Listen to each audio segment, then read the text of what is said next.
সানজি আমার বউ কই? বউ? আল্লাহ, হারিয়ে গিয়েছে নাকি ভাইয়া?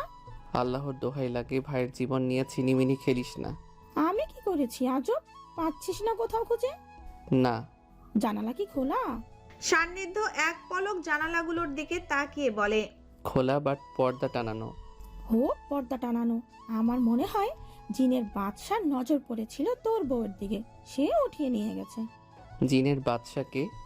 আরে জিন জগতের রাজা।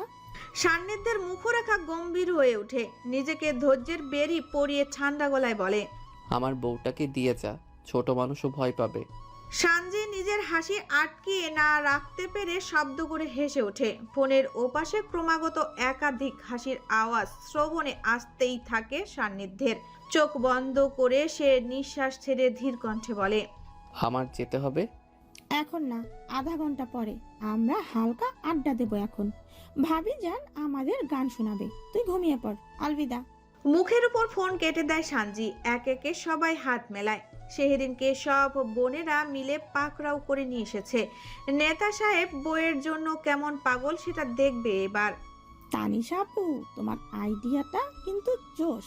ভাইয়ার অবস্থা ভয়াবহ হয়ে গিয়েছে। তেমন দিলাম, আমার আর তোর ভাইয়ার ক্ষেত্রেও এটা করেছিল। এই জন্য ভাবলাম তার কাটা নেতা সাহেবকে একটু টাইট দিই। এসে বলো বলে, ইস, ভাইয়ের মতো রাগী মানুষ কিভাবে করুণ কণ্ঠে এসে বলবে আমার বউটাকে দিয়ে দাও তোমরা, please please. Please please please. একসঙ্গে চাপা হাসির রোল উঠে। সবার মধ্যখানিতে বসা সবুজ ফিনফিনে একখানা শাড়ি পরিহিত নববধূ সন্তপনে নিঃশ্বাস ছাড়ে। এরা যে কি করছে, কি হচ্ছে কিছুই বুঝতে পারছে না। ভালোই ভালোই এসেছিল সে তাদের ডাকে সাড়া দিয়ে, কিন্তু আসার পরে যে এই ফোন দিয়ে আসবে সেটা তো জানা ছিল না। শেহরিনকে সবুজ শাড়িতে দেখে ভাইয়া প্রথম কুপকাত হয়েছিল। এই জন্যই ভাবিজানকে এই শাড়িটা পরানো হলো। ওহ গড, আজকে একটা ধামাকা তো চলেছে। শোন, কেউ সহজেই গলবি না। সান্নিধ্য এসে বারবার অনুরোধ করবে, তারপরে ভেবে দেখব। ওকে কোনোদিন নানু বাসায় অনুরোধ করাতে পারেনি, সব সময় অর্ডার করেছে। আজ মোক্ষম এক সুযোগ হাতছাড়া করা যাবে না। আমরা তোমার সঙ্গে আছি তানিশা আপু। গুড। তানিশা সান্নিধ্যের বড় মামার বড় মেয়ে। ধরতে গেলে নানুর বাসায় মেয়েদের মধ্যে সবচেয়ে বড় সে। সারফরাজের চেয়ে ছোট, কিন্তু সান্নিধ্যের চেয়ে 1.5 বছরের বড়। বিয়েতে উপস্থিত থাকলেও কনের বাড়িতে তার যাওয়া হয়নি। সান্নিধ্য কি কেঁদে ফেলবে বউয়ের শোকে? মনে হয় না আপু। হতেও পারে, আজকের রাতে সব পুরুষরাই ভেজা বিড়াল হয়ে যায়। তাহলে নিশ্চিত। চলমান কথার মাঝে দরজায় কড়া নাড়া শব্দ হয়। সবাই একসঙ্গে সজাগ দৃষ্টি মেলে সেদিকে। তানিশা এক নজর শেহরিনের দিকে তাকিয়ে ঠোঁট চেপে হেসে বলে, জি, আসতে পারেন। সান্নিধ্য ট্রাউজারের 2 পকেটে হাত ঢুকিয়ে দরজা হতে একটু ভেতরে এসে দাঁড়ায়। এতগুলো রমণীর মাঝে তার চোখ গিয়ে আটকায় সবুজ শাড়ি আবৃত রমণীর দিকে। চুপচাপ অবলা হয়ে বসে আছে মেয়েটি। ইস, কি মায়া মায়া লাগছে দেখতে।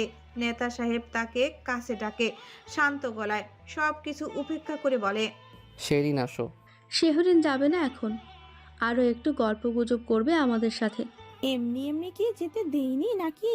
তোমার ঘুম পেলে ঘুমাও। ভাবিজান তো আমাদের কাছেই আছে ভাইয়া।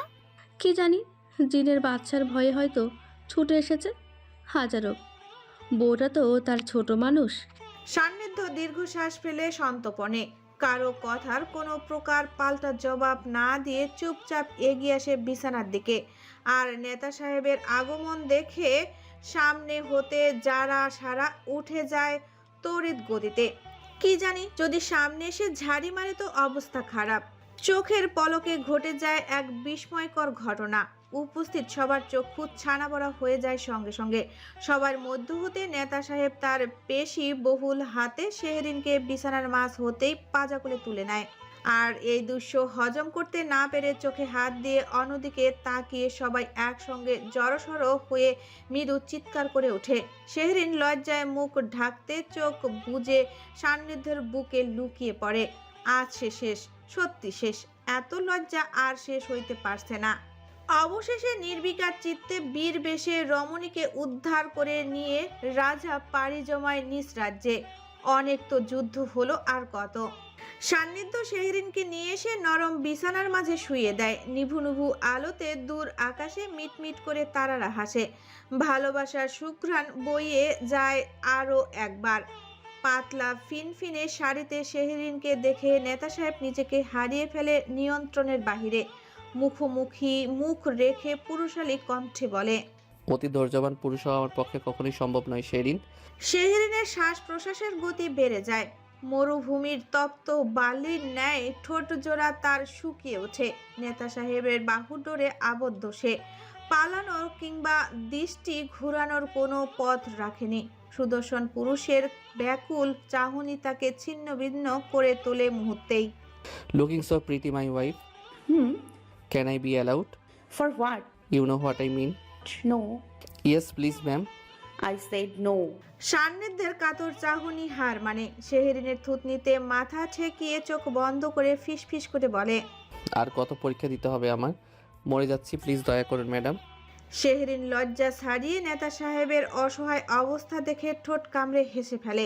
এই প্রথম মানুষটার দুর্বল রূপ চোখে পড়ল তার। সবিনয়ে নিবেদন করতে করতে সে হাল ছেড়ে দিয়েছে শুধুমাত্র একটুখানি অনুমতির জন্য। ব্যাকুল পুরুষটির গরম নিঃশ্বাস শেহরিনের গলা ছুঁয়ে প্রবাহিত হতে থাকে। শরীর জুড়ে ভালোবাসার জোয়ারে কাবু হতে থাকে সে নিজেও ধীরে ধীরে। সান্নিধ্যের কানের কাছে মুখটা নিয়ে ধীর স্বরে বলে ওঠে, Yes. ইয়েস। Yes. সান্নিধ্য মুখ তুলে তাকায় শেহরিনের দিকে। গ্রিন সিগন্যাল পেতেই তার ঠোঁটের কোণে হাসি বেয়ে যায়। ধৈর্যের ফল তাহলে দেখা দিল তাকে। চিকন পাতলা ওষ্ঠে চুমু দিয়ে শীতল কণ্ঠে বলে ওঠে, থ্যাংক ইউ সো মাচ। আলো নিভে যায়। অন্ধকারে দমকা হাওয়ায় পর্দাগুলো দুলে ওঠে আপন ছন্দে। চাঁদ উঠা সেই রাতে সম্পূর্ণ উন্মাদের মহাসমুদ্রে ডুব দেয় দুজন মানব মানবী। ওষ্ঠের ভাঁজে ওষ্ঠ মিলে যায় প্রগাঢ়ভাবে। সবুজ শাড়ির ভাঁজে ফর্সা উদরে কিংবা গলার পিষ্টে নেতা সাহেবের সর্বত্র তার বিচরণ ঘটায় নির্ভীক উল্লাসে।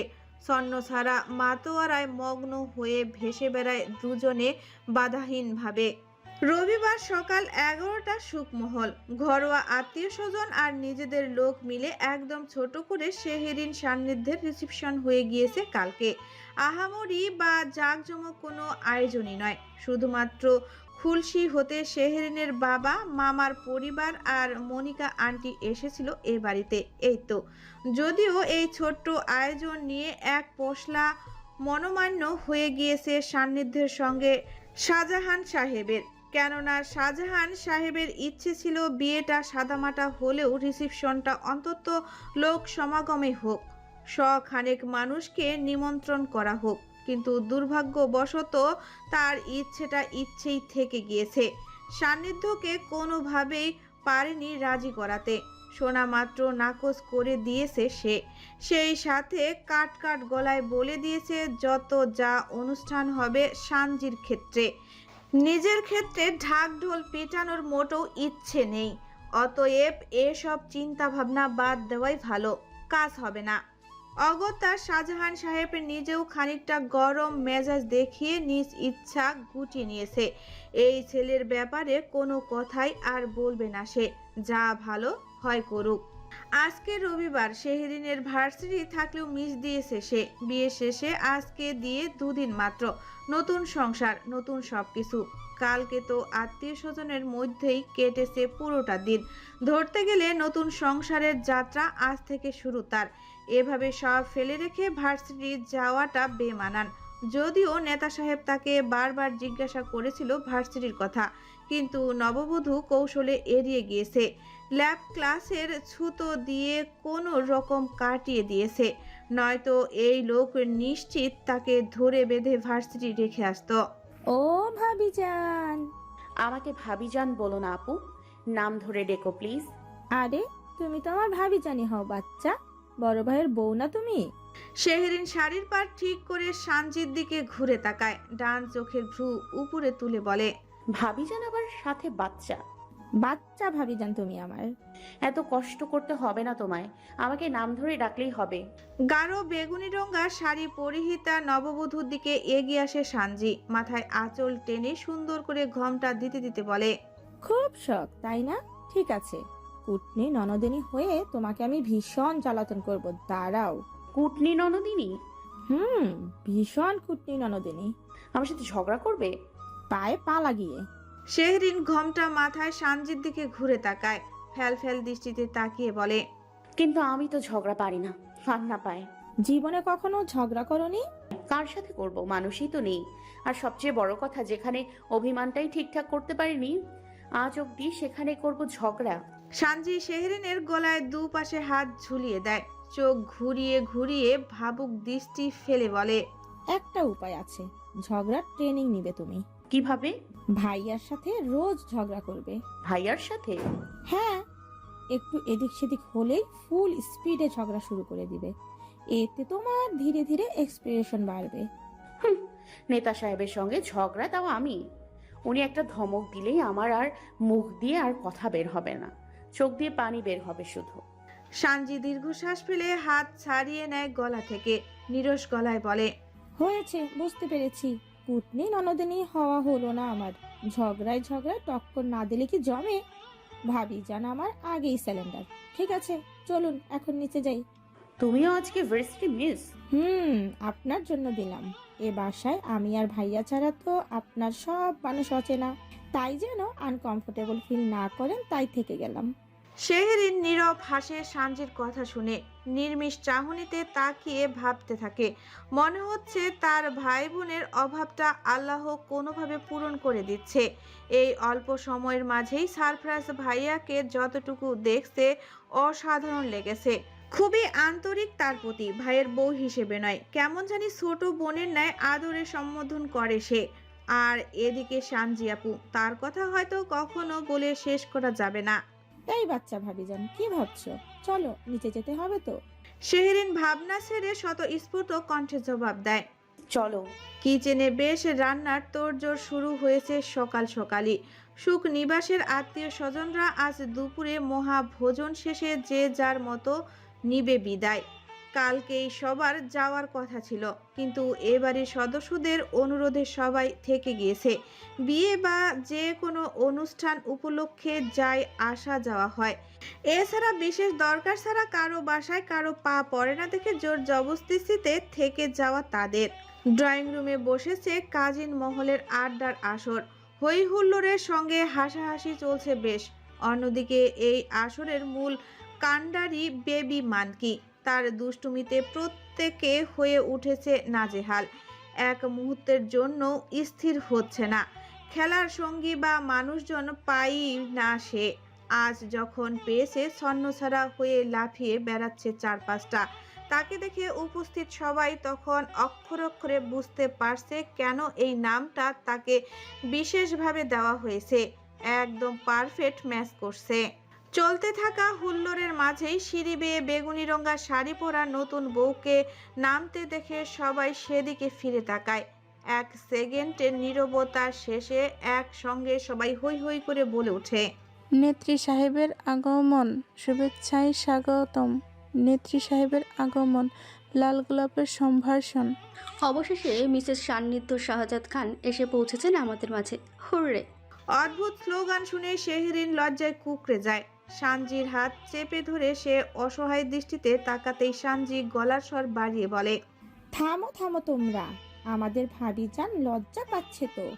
এভাবে তাকে হাটে মাঠে ঘাটে লজ্জা দেওয়াটা মোটেই উচিত নয়। আরে লজ্জার কি আছে আপি? ভাইয়ার অর্ধাঙ্গিনী সে। এইসব রাজনৈতিক স্লোগান তো তার জন্য প্রযোজ্য। আমাদের ভাবিজান রাজনীতির ধার ঘেঁষে না, সে অপছন্দ করে ভীষণভাবে। সিরিয়াসলি? হ্যাঁ। ও মাই গড, কি শুনছি আমরা? রাজনীতিবিদদের বউ রাজনীতি পছন্দ করে না, এমনটা হয়? হয় কি না জানি না, না হলে ধরে নে শেহরিনকে দিয়েই শুরু। তাহলে এত কিছু হলো কি করে? সানজি শেহরিনকে কিচেনের দিকে নিয়ে যেতে যেতে চোখ মেরে বলে, শুধুই ভালোবাসা দিয়ে। ওহো, এই ব্যাপার। একসঙ্গে সবাই রসিয়ে রসিয়ে পুনরাবৃত্তি করতে থাকে। শেহরিনকে লজ্জা দিতে এরা যেন সবসময় তৈরি হয়ে থাকে। বেবি মানকিটা কারো কথারই আগা মাথা বুঝতে না পেরে সোফার উপরে দাঁড়িয়ে দু হাত কোমরে রেখে বলে, তোমরা আমার পানিকে কি বলছো? তোমার ইয় পানি আর ইয় সানির ভালোবাসার ছন্দ তৈরি করছি। ছন্দ হয়নি?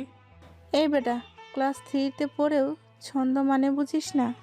ও তো পড়াই পারে না, কানে ধরে দাঁড়িয়ে থাকে শুধু। ক্লাসের সর্বশেষ রোল 37, আর সেটা ওরেই।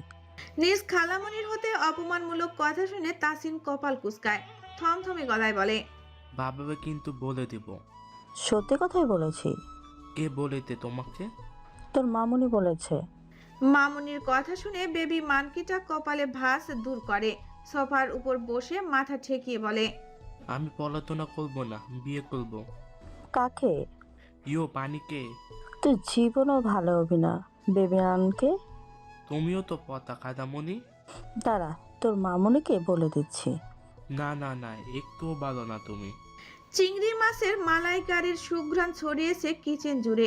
নারকেলের দুধ, কাজু বাটা দিয়ে নাড়ছে তিথি। ড্রয়িং রুমে যেমন বাচ্চা কাচ্চাদের মেলা বসেছে, এখানেও সেরকম বাড়ির সব মহিলা সদস্যগণের আসর বসেছে। সবাই টুকটাক কাজের ফাঁকে ফাঁকে গল্প জুড়ছে।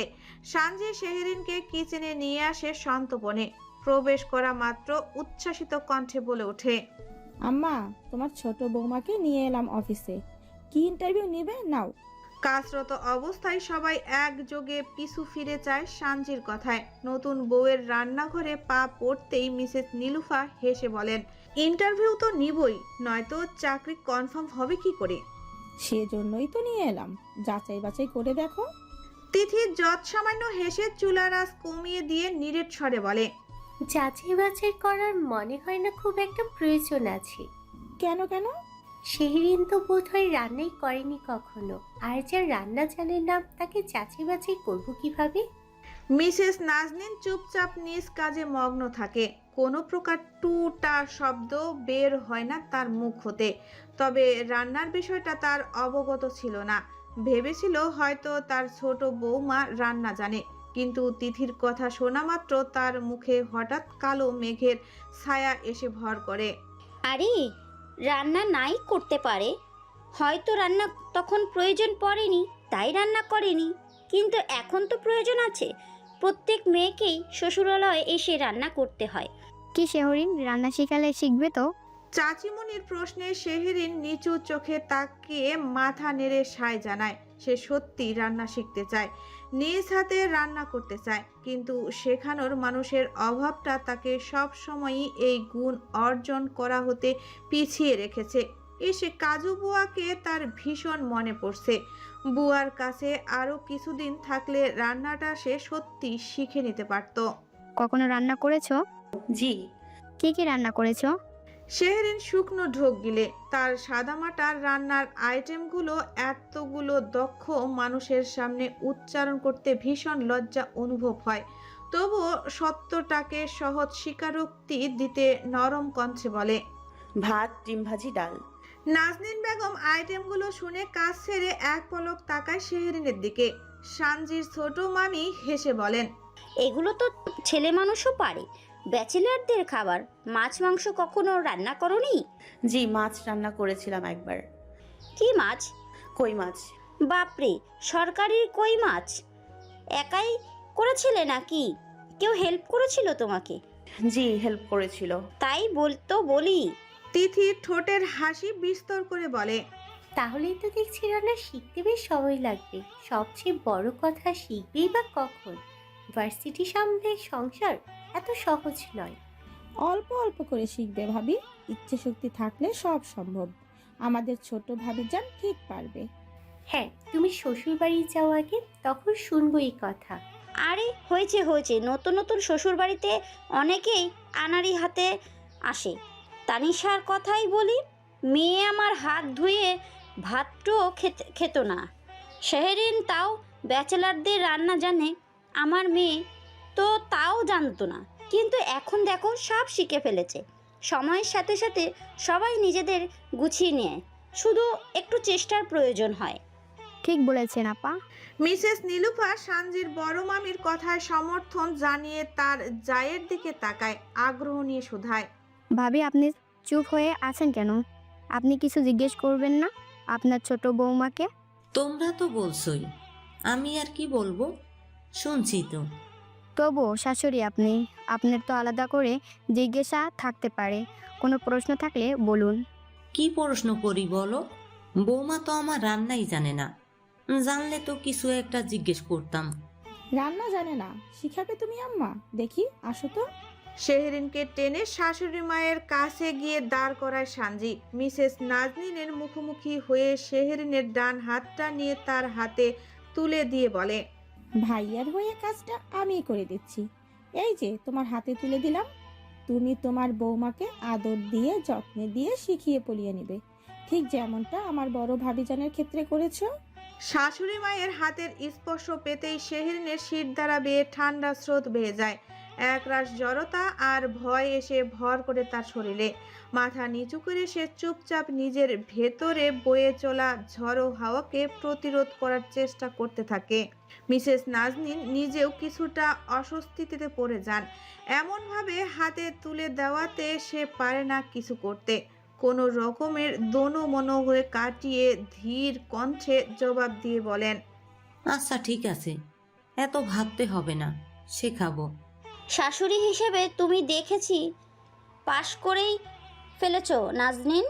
আমাদের ছেলেদের বউদের কাছে আমরা যে কেমন হব কে জানে। আজকাল বউদের যে ডিমান্ড। তবে যাই বলুন, আপনার দুই বৌমাই বেশ লক্ষ্মী হয়েছে। কপাল ভালো। মিসেস নাজনীন মুখে জোরপূর্বক হেসে নিজের কাজে ফের ব্যস্ত হন। তিথিও তার কাজে মনোনিবেশ করতে করতে বলে, সান্নিধ্যে প্রিয় খাবার কি জানো? শেহরিন ধীর বেগে মুখ তুলে চায় তিথির প্রশ্নে। নেতা সাহেবের প্রিয় খাবার কথাটা শুনতেই সে বিবর্ণ চাহনি করে ফেলে। এটা তো তার জানা নেই কি তার প্রিয় খাবার। সেরকম করে তো প্রিয় অপ্রিয় বিষয়গুলো নিয়ে খুব একটা কথাও হয়ে ওঠেনি তাদের মাঝে। জানো না? জানা হয়নি। মাত্র বিয়ে হয়ে এসেছে, এত তাড়াতাড়ি জানবে কিভাবে? ধীরে ধীরে জানবে। মাত্র বিয়ে হলে কি, সম্পর্ক তো বেশ আগে হতে ছিল, জানার তো কথা। খুব বেশি দিনের সম্পর্ক নয় ভাবি, এর মধ্যে ঝড়ঝাপটাই বেশি গিয়েছে। যাই হোক, ওসব বাদ দাও। ছোট ভাবি যান, শুনুন, আমার ভাই সাহেব সাদা পোলাও আর ঝাল রোস্ট বলতে পাগল। আজকে সেটাই রান্না করা হচ্ছে। আপনাকে জানিয়ে রাখলাম, আপনি ভবিষ্যতে এটা ট্রাই করে তাকে খাইয়ে মন জুড়িয়ে নিতে পারবেন অনায়াসে। তবে হ্যাঁ, সে কিন্তু মিষ্টি খায় না, কোনো প্রকারের মিষ্টির ধারের কাছেই ঘেসে না। শেহরিন ঠোঁট প্রসারিত করে ক্ষীণ হেসে সানজির কথা শুনে। নেতা সাহেবের তাহলে সাদা পোলাও আর ঝাল রোস্ট পছন্দ করে। বাহ, তাহলে তো এইটুকু শিখতেই হচ্ছে তাকে। যেভাবেই হোক খুব দ্রুতই শিখে ফেলবে। তাহলে শুভ সূচনা স্বামীর পছন্দের খাবার রান্না দিয়েই হোক। মানে এখন তো ঝাল রোস্ট করা হবে, সেটা শুরু শেহরিনই না হয় করুক। হাজার হোক স্বামীর পছন্দের খাবার বলে কথা, তাতে বউয়ের স্পর্শ থাকবে না তা কখনো হয়? আত্মা চমকে ওঠে শেহরিন, মুখের হাসি উবড়ে যায় মুহূর্তেই। কি বলছে চাচিমণি? শুভ সূচনা তাকে দিয়ে মানে? সে তো রোস্ট কখনো রান্নাই করেনি, জানেও না আদৌ কি কি মশলা দিতে হয়, কিভাবে রান্না করবে সে। শেহরিনের ভয়ার্ত মুখের চাহনি দেখে হেসে ফেলেন মিসেস নীলুফা। থুতনিতে হাত রেখে জোরালো গলায় বলেন, ওরে বোকা মেয়ে, এত ভয় পেতে হবে না তোমার। শুভ সূচনা বলতে শুধু পেঁয়াজ বেরেস্তাটুকু করবে, এতটুকুই শুধু। কি পারবে না? আত্মায় পানি আসে শেহরিনের। শুকিয়ে যাওয়া ঠোঁট ভিজিয়ে ধীর কণ্ঠে বলে, জি পারবো। ভেরি গুড, এতেই হয়ে যাবে আজকের জন্য। অবশেষে সবাই মিলে শেহরিনের পেঁয়াজ বেরেস্তা করা দেখতে আগ্রহী হয়ে ওঠে। চুলায় প্যানে তেল কিছুটা গরম হতেই শেহরিন তার কাপা হাতে বোল হতে বেশ খানিকটা পেঁয়াজ তুলে নেয়। মৃদু গরম তেলে পেঁয়াজ ছেড়ে দিয়ে নাড়তে শুরু করে সে। পেঁয়াজ বেরেস্তা সহ সকল ভাজাভুজিতে সর্বপ্রথম তেলটা ভালো মতো গরম করে নিবে, তারপরে চুলার আঁচ মাঝামাঝিতে রেখে নাড়াচাড়া করবে। দেখো পেঁয়াজের কালারটা পরিবর্তন হয়ে আসবে, একদম গাঢ় বাদামি করবে না মোটেও, হালকা বাদামি। পরই ধীরে ধীরে চুলার আঁচ লোতে নিয়ে আসবে, কেমন? জি। তারপর আপনা আপনি সেই গরম তেলের পেঁয়াজ বেরেস্তাতে ধীরে ধীরে সুন্দর একটা কালার আসবে। পুড়ে যাওয়ার ভয় থাকবে না। একবার পুড়ে গেলে কিন্তু তেতো হয়ে যাবে, পুরো স্বাদটা নষ্ট হয়ে যাবে। শেহরিন চাচিমণির কথা মন দিয়ে শুনে সেই অনুযায়ী কাজ করতে থাকে, যদিও ভেতরটা তার ভয়ে কাঁপছে। এতগুলো মানুষের সামনে যদি উল্টাপাল্টা কিছু হয়ে যায়, যদি না পারে, ভয়ে তার গা হতে ঘাম ঝরতে শুরু করেছে, কপাল ভিজে উঠেছে। এমনিতে এত আতঙ্ক নিয়ে কাজ করা, তার উপর পড়েছে শাড়ি, মনে হচ্ছে না সে গোসল সেরে এসেছে এখানে। হয়েছে, এবার নামিয়ে ফেলো। বাহ, সুন্দর হয়েছে। এই তো, এইভাবেই শিখে যাবে, শুধু প্রয়োজন সঠিক ইনস্ট্রাকশনের। ব্রেস্তাটা হালকা একটু চিনি দিয়ে চামচ দিয়ে নেড়ে চেড়ে রাখবে, তাহলে অনেকটা সময় ঝুরঝুরে থাকবে। জি ধন্যবাদ চাচিমণি। শেহরিনের ঘামার্ত চেহারায় কিছুটা ঠান্ডা হাওয়া এসে বয়ে যায়। ছোটখাটো একটা পরীক্ষায় সে কোনো মতে টেনে টুনে পাশ করেছে, ধরতে গেলে দেখেই পাশ। চাচিমণি না বলে দিলে হয়তো বেরেস্তাটা এত পারফেক্টলি করতে সক্ষম হতো না সে। আচ্ছা সানজি, ওকে নিয়ে যাও এখন। প্রাথমিকভাবে হাতখড়ি হলো আজ, এখন থেকে ধীরে ধীরে ভাবি ওকে শিখিয়ে নেবে। মেয়েটা ঘেমে গিয়েছে, যাও একটু রেস্ট করে নাও। ভাবি তো শিখাবেই, ঠিক আছে, কিন্তু ভাবিকে মা না ডাকলে তো হবে না বৌমা। ডাকাডাকিটা তো শুরু করতে হবে। তিথি যেমন আম্মা বলে ডাকে, তুমিও ডাকবে, কেমন? আচ্ছা। এখনই ডাকো দেখি। শেহরিন খানিকটা দ্বিধাগ্রস্তের মাঝে পড়ে যায়। মামুনিকে হারানোর আজ 7 থেকে 8 বছর হয়ে এলো। এর মাঝে সে একাই যা মামুনিকে ডেকে এসেছে, সবার আড়ালে নিজ কক্ষে। লোক সমাগমে আর কখনো ডাকটা উচ্চারণ করা হয়নি। অনেকটা সময়ের ব্যবধান তৈরি হয়েছে মাঝে। আজ হুট করেই কেন জানি মা ডাকটা তার কাছে ভীষণ কঠিন লাগছে উচ্চারণ করতে। চোখের কোণায় হালকা জল এসে জমে। সানজি শেহরিনের জড়তার মুখ দেখে হয়তো কিছুটা আন্দাজ করে। সবাইকে কাটিয়ে শেহরিনকে নিয়ে যেতে বলে, সব আজকেই হলে হবে চাচিমণি, মেয়েটাকে একটু সময় দাও। ডাক থেকে রান্না সব শিখে ফেলবে। একসাথে এত চাপ দিও না তো তোমরা বাচ্চা মেয়েকে। আচ্ছা আচ্ছা, নিয়ে যাও ওকে এখন। ও হ্যাঁ, আজ দুপুরে খাবারের পরিবেশনটা কিন্তু বৌমাকে করাতে হবে। এটা ঠিক পারবে, কোনো সমস্যা নেই। দুপুর তখন 2টো। শেহরিন সময়টা পরোক্ষ করে নিয়ে ফোনটা হাতে নেয়। বাবার লাঞ্চের সময় এখন, বিরতিতে আছে। মানুষটা কালকেই চট্টগ্রাম হতে ঢাকা ব্যাক করেছে। এতদিনের জমানো কাজ, অফিস, মিটিং সব মেয়ের জন্য আটকা পড়েছিল। এখন নিশ্চয়ই দম ফেলানোর সুযোগটুকুও পাচ্ছে না। আসসালামু আলাইকুম বাবা। ওয়ালাইকুম আসসালাম, কেমন আছো মা? জি আলহামদুলিল্লাহ, তুমি কেমন আছো? আলহামদুলিল্লাহ। লাঞ্চ এসছো বাবা? বাসায় যাইনি আজকে মা, অফিস করছি। কাজের প্রেশার হয়ে গিয়েছে অনেক, তাই না? রেজওয়ান সাহেব আলতো হেসে বলেন, এই একটু। অনেক কষ্ট দিয়ে ফেলেছি তোমাকে বাবা। এখন তো তুমি নিজের শরীরের দিকে না তাকিয়ে অনবরত কাজ করেই যাচ্ছ শুধু। না রে মা, সেরকম কিছু না, এত চিন্তা করতে হবে না। বাবা একদম ঠিক আছে। তোমার খবর বলো, সব ঠিকঠাক? জি ঠিকঠাক। সান্নিধ্য কোথায়?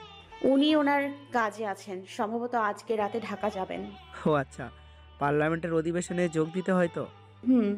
রেজওয়ান সাহেব খাবার খেতে খেতে মেয়ের কণ্ঠে বিচক্ষণ ভাবে পর্যবেক্ষণ করেন, অতঃপর স্নেহ মাখা কণ্ঠে জিজ্ঞেস করেন, কোনো সমস্যা ফিল করলে বলতে পারো মা, আমি শুনতে রাজি। শেহরিনের মুখে প্রদীপের শিখার ন্যায় আলো জ্বলে ওঠে। সে জানতো বাবা ঠিক বুঝে নিবে সে কিছু একটা নিয়ে সংশয়ে ভুগছে। এমন নয় যে শুধু সমস্যা হলেই সে বাবাকে ফোন দেয়।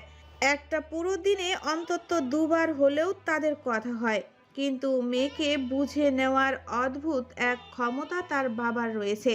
কেমন করে যেন ঠিক বুঝে নেয় কিছু একটা হয়েছে।